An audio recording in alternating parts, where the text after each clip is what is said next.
سید ابو صالح موسیٰ رحمۃ اللہ تعالی علیہ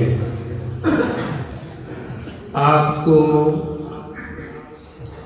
ذکر و فکر کے ساتھ اپنی جان بھی اللہ کے راستے میں قربان کرنے کا شوق تھا،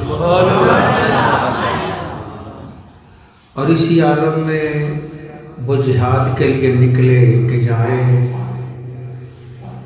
اور اپنی جان کا نذرانہ اس پاک پروردگار کی بارگاہ میں پیش کر دیں، اپنا خون اسلام کی سربلندی کے لیے بہا دیں۔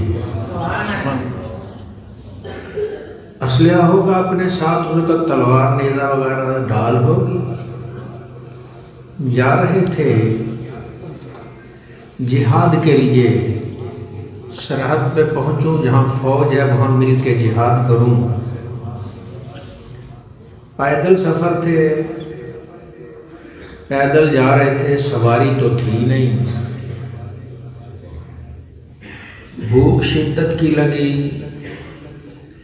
ایک دن گزر گیا، کھانے کے لیے کوئی نہیں ملا، دوسرے دن گزر گیا، کھانے کے لیے کچھ نہیں ملا، تیسرا دن بھی گزر رہا ہے، اور خشک سالی ہے، درختوں کے پتے تک ختم ہو گئے۔ اب وہ اسی عالم میں دریا کے کنارے پہ جا رہے ہیں، ایک سیب بہتا ہوا آیا، بھوک لگی تھی، وہ سیب آپ نے دریا میں چھلانگ لگائی ہے، وہ دریا کے کنارے پر ہوگا، پکڑا، پکڑ کے آپ نے کھا لیا۔ سیب تو سارے جہاں کھاتا ہے، لیکن وہ سیب کسی اللہ والے کے باغ کا تھا، اور اللہ والے کے باغ میں اس کی ہر چیز میں اللہ تعالیٰ کی رحمتیں شامل ہوتی ہیں۔ وہ سیب آپ نے کھایا تو سیب نے اپنا کام دکھانا شروع کر دیا، اندر جا کے اپنے آپ سے کہتے ہیں، او ابو صالح، آج تک تو نے حرام نہیں کھایا، مشتبہ لقمہ نہیں کھایا، اپنا کھایا ہے۔ یہ سیب پتہ نہیں تیرے لیے حلال بھی تھا یا نہیں تھا، یہ تو نے کیوں کھا لیا؟ کہتے آسان سا طریقہ ہے، کوئی باغ ہوگا وہاں چلا جاتا ہوں، تو جس باغ کا سیب ہوگا اس باغ کے مالک سے معافی مانگ لیتا ہوں، سیب ہے نا، معاف کر دے۔ تھوڑی دور گئے، میل 2-4 میل گئے تو انہیں ایک باغ نظر آیا، دریا کے کنارے پر سیبوں کا باغ تھا، ہوا چل رہی تھی، کوئی نہ کوئی سیب دریا میں گر رہا تھا۔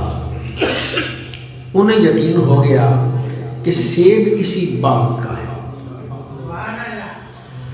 اور وہ اسے باغ کے دروازے کے اندر گئے، 4 دیواری تھی باغ میں، اندر چلے گئے، باغبان سے، مالی سے پوچھا اس باغ کا مالک کون ہے؟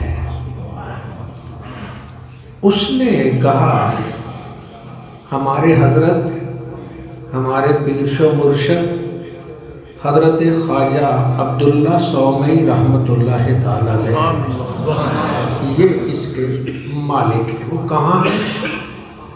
باغ کے اندر کمرہ بنا ہے، کمرے میں تشریف فرما ہے۔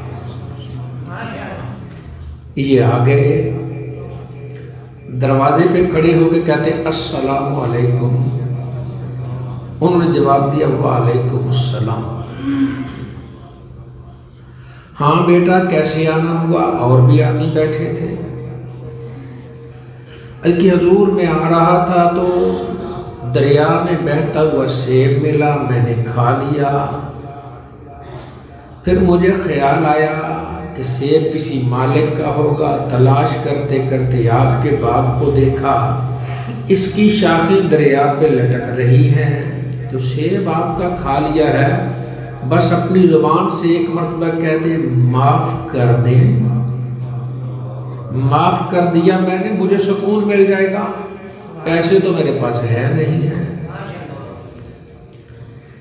انہوں نے دیکھا کہ جو ایک سیب کی خاطر، وہ بھی دریا میں بہتا کھا لے، کوئی گناہ نہیں ہے، سیب کی خاطر آ گیا ہے، اگر اس کی صحیح تربیت کی جائے تو یہ شہباز بن جائے گا۔ اس لیے کہتے ہیں اگر کوئی شعیب آئے میسر، شبانی سے کلیمی دو قدم ہے۔ اللہ رب العزت کی بے نیازی، انہوں نے ایسے دیکھا یہ شہباز پرواز بڑی اونچی والا ہے۔ اب انہوں نے دیکھا خواجہ عبداللہ سومی نے کہ اس کی پرواز بڑی ہے، اس جوان کو قابو کرنا چاہیے۔ فرمایا ایسو تو معاف نہیں ہوگا، میرے باغ کی خدمت کرنی پڑے گی۔ جی کتنا عرصہ؟ 12 سال۔ حضرت ایک سیب کا آیا ہے، آپ 12 سال اس کی خدمت کروا رہے ہیں۔ میں نے تو تمہیں نہیں پکڑا، جانا ہے تو جاؤ، خود ہی آئے ہو، خود ہی میں بتاتا ہوں، اگر 12 سال باغ کی خدمت کرو گے تو معاف کر دوں گا۔ اب ان کے ذہن میں آیا، پکڑا تو اصل میں اللہ والے نے تھا نا، جانے نہیں دے رہا تھا۔ اب وہ ذہن میں آیا کہ میں ساری زندگی عبادت کرتا رہوں، قیامت کے دن اللہ مجھے کہے تو نے ایک سیب بغیر جات کے کھایا تھا، تیری باتیں کدھر گئی، کیا جواب دوں گا؟ اور اگر 12 سال کی خدمت کرنے سے رب راضی ہو جائے، اے ابو صالح سودا مہنگا نہیں، سودا بڑا سستا ہے۔ کہنے لگے جی مجھے قبول ہے، آپ نے سینے سے فرمایا ٹھیک ہے باغ کی خدمت کرو۔ وہ باغ کی خدمت میں مصروف ہوئے، باغ کی گوڈی کر رہے ہیں، اپنی زبان میں گوڈی کہتے ہیں، اس میں سے جڑی بوٹیاں نکال رہے ہیں۔ ادھر اللہ والا ابو صالح کے دل سے شیطان کے اثرات کی بوٹیاں نکال رہا ہے، وہ باغ کو سیراب کر رہے ہیں، اللہ والا ان کے دل کو سیراب کر رہا ہے۔ 12 سال کا عرصہ گزر گیا، باغ خوب پھل پھول گیا، ادھر دل بھی خوب پھلوں سے لد گیا ہے۔ آگے 12 سال کے بعد حضرت آج 12 سال مکمل ہو گئے، ایک مرتبہ تو زبان سے کہہ دیجیے میں نے معاف کر دیا، کہیں گے اتنی جلدی کون سی ہے؟ ایک شرط اور ہے۔ جی حضرت وہ کون سی شرط ہے؟ میں میری ایک بیٹی ہے، نابینا ہے، بہری ہے، گونگی ہے، لنجی ہے، لنگڑی ہے، اس سے نکاح کر لو۔ سر پکڑ کے بیٹھ کے کہنے لگے میں نے جرم کیا کر لیا ہے، ایک سیب ہی کھایا ہے نا۔ لیکن اب 12 سال اس عشق کی منزل پہ پہنچ چکے تھے، بے ساختہ کہنے لگے اگر اس کو قبول کرنے سے نیلی چھت والا راضی ہوتا ہے تو میں ابو صالح اس کے لیے تیار ہوں۔ آپ نے مرحبا کہا، سینے سے لگایا، سادہ سی تقریب میں نکاح ہو گیا۔ نکاح کے بعد شام کو آپ رات کو آپ نے کہا بیٹا یہ تمہارا کمرہ، اس میں چل جاؤ، تمہاری بیگم بیٹھی ہے اس میں۔ اب وہ کمرے میں گئے، جیسے ہی اندر گئے چیخیں مار کے باہر آ گئے، بیٹا کیا ہوا؟ حضور غلطی سے کسی اور کمرے میں چلا گیا، وہاں تو کوئی حسن و جمال والی بیٹھی، اس کے اعضاء ٹھیک ہے، سب کچھ ٹھیک ہے، میں نے آج تک کسی غیر کو دیکھا نہیں ہے، تو حضرت معاف کر دیں غلطی سے کمرہ شاید بدل گیا، مجھے پتہ نہیں چلا، گھبرا کے باہر آ گیا ہوں۔